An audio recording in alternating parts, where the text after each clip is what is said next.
Hello,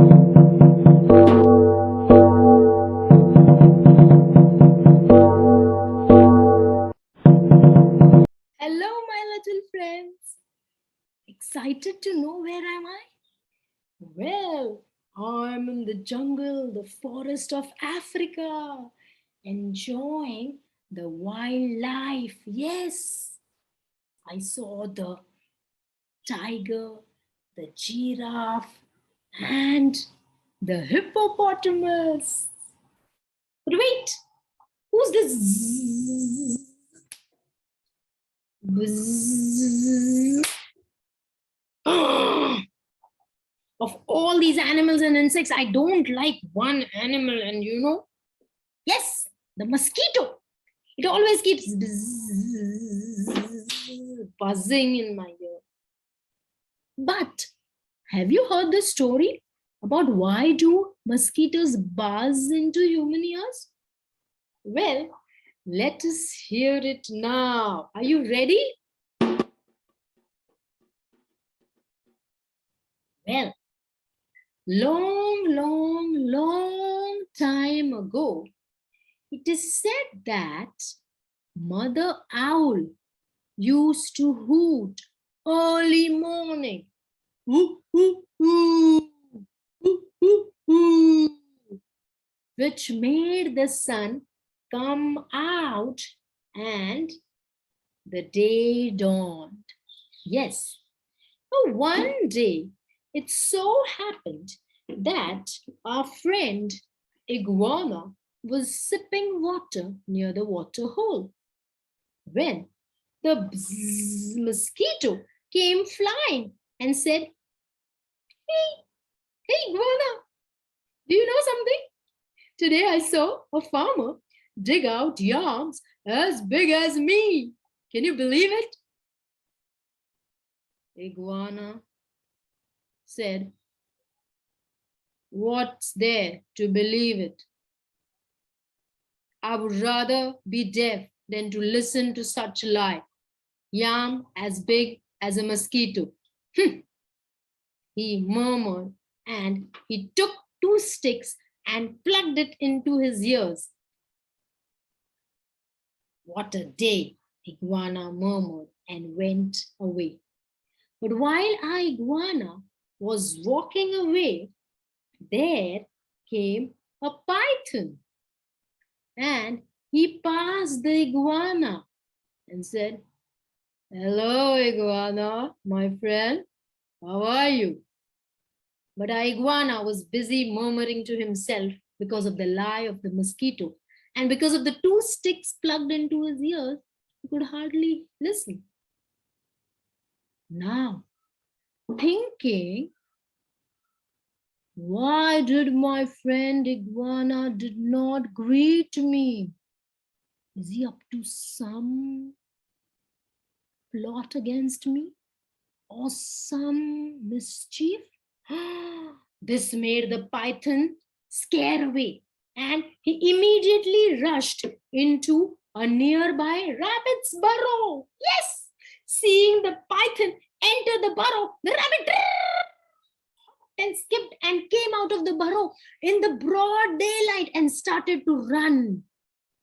Seeing the rabbit hop and jump in the broad daylight, scaring away, made the crow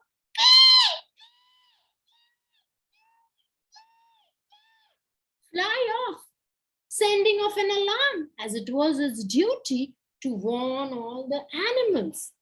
Seeing the crow screeching, the monkey started to swing from branch to branch, getting alarmed. And while he was doing that, he accidentally stamped on a dead branch, which broke off, and it fell down in the nest of Mama Owl, where there were 3 owlets, and one of the owlet died. When Mama Owl came back and she heard from her 2 owlets that one owlet died because of the monkey, Mama Owl was very sad.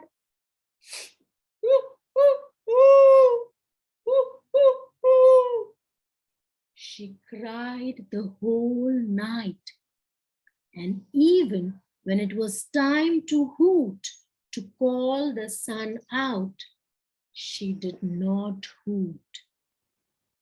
All the animals of the forest began to worry, as without hooting of the mama owl, the sun will never come up. And that means it would be night forever, darkness forever.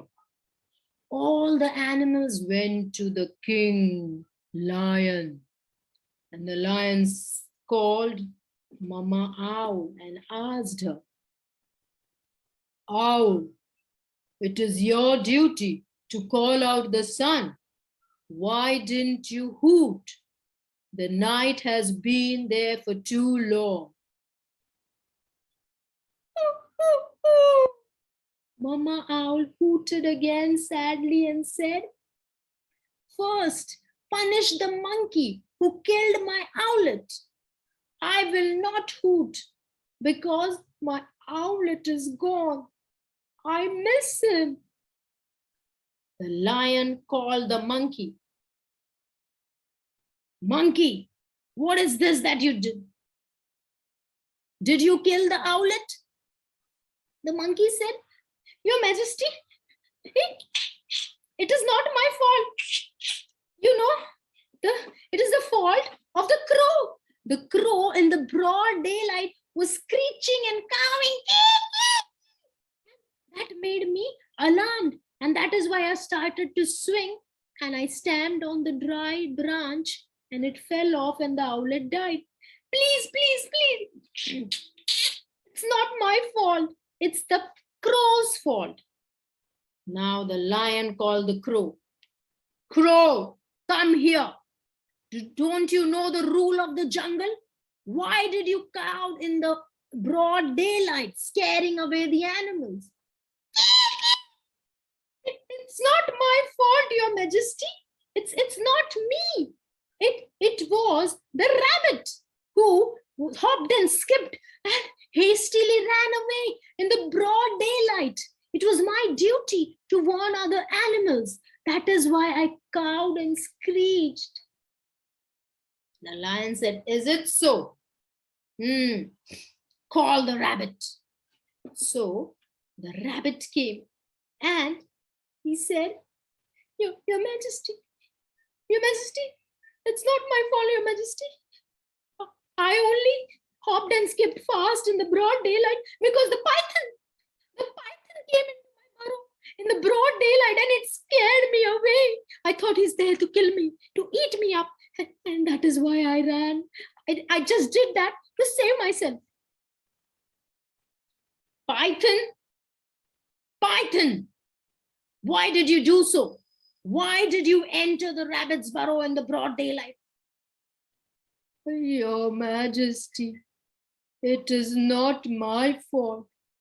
I was just going on my way when I saw the chameleon and I greeted him hello, but he did not reply.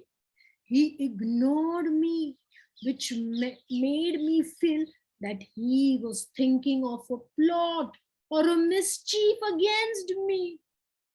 I am of no fault. It is the chameleon, my lord. Now the lion said, Call the chameleon. Now the chameleon, who still had 2 sticks inserted in his ears, was dragged near the lion and his sticks were pulled out.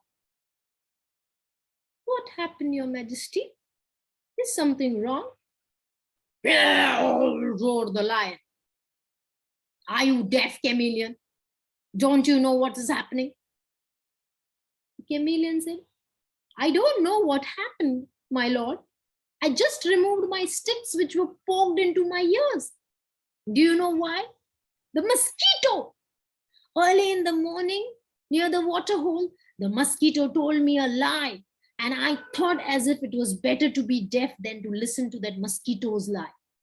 So it was the mosquito who was at fault, not me. Said the lion.